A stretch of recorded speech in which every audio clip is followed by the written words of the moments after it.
everybody. This is a quick little overview of the ATN Mars LT 510x50 thermal rifle scope. I've had this scope for about 4 months now and have had it mounted to my FX Crown in .25 FAC. I use that for rats around the outside silage pits and stuff in local farms. I've been finding since I've been using this that it's worked very well to a degree.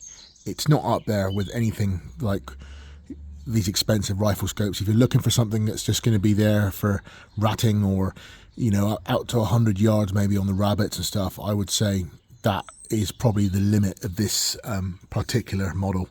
I would say that the quality of the thermal is, compared to a lot of other thermal rifle scopes, it's not brilliant, but it does the job. You can identify a rat or a rabbit out to a certain distance.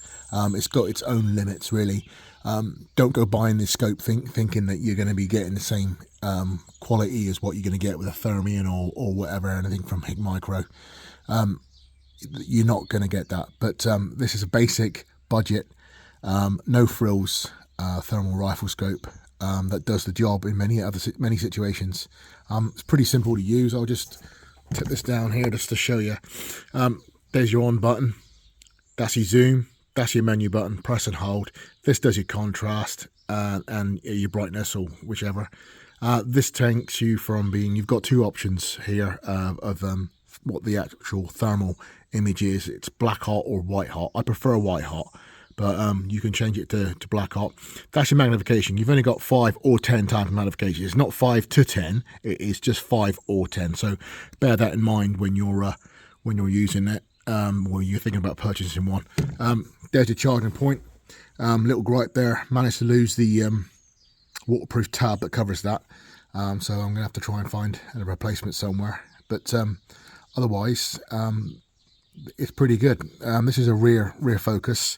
That is your objective. I have tried to get images filmed through this Mars, but impossible. I cannot get an image. Try to use the PARD, try to use the Eagle Vision. I can't get anything big enough to be able to fit on there. Tried to film through my rifle scope, but no, nothing. I'll just turn it this way so you can see the front lens.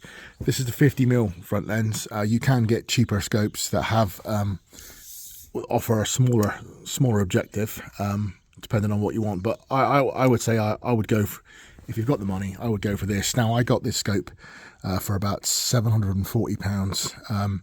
I do believe it was retailing upwards of about $1,700 in the States some time back, but they may well be bringing out a new line, hence why these scopes have come down in price. It was one of the cheapest options I've seen to get some thermal thermal viewing going on your rifle, but it's been doing the job. It's a bit annoying that I can't record with it, but I can't expect for what this cost for it to be anything more than what it does. It's a no frills option. I've seen some videos, guys using it for hog hunting in the States now, and it works very well. But as I said, this is purely uses for air rifle ratting, whether you're using sub 12 or FAC, depending on the situation. This is good. I've taken rats out to 60 yards with this. Obviously using 2.5 FAC, I wouldn't recommend doing that with sub 12.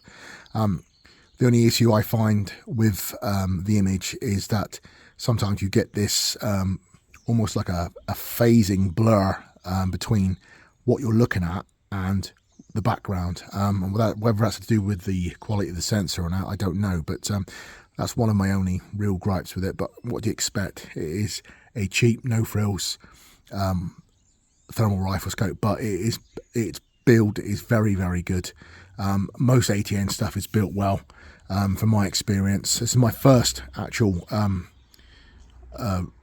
ATN product that I've ever had, but I've seen good stuff said about them. Got it mounted to the FX no limit mounts, and going through the zeroing procedure is very simple. It's a bit like the old one shot zero method that you use with the C50 or other digital scopes, so it's no problem doing that at all. Would recommend maybe getting something like this. These are thermal zeroing targets. A lot of other manufacturers make them. Some people use heated up golf balls, tin foil, whatever, but you need something like this to be able to get it zeroed. I have found a great way of checking my zero is around the silage pit is to fire a tire, and the pellet, when it strikes a tire, is obviously going to get quite hot, so you can then use that as a point of aim to check your zero. But otherwise, get something like that. But that brings me to the end of this. This is just a quick overview. My apologies that I can't film anything through the scope to try and demonstrate its image quality, but it's one of those things that, like I said again, if you're using it for ratting or rabbiting, vermin control at night, out to say 100 yards, then you're fine. Anything further than that, then you need to keep saving your pennies and get yourself something from the HIK Micro or Infiray or Pulsar. But that's it. Thanks for watching, and see you in the next review.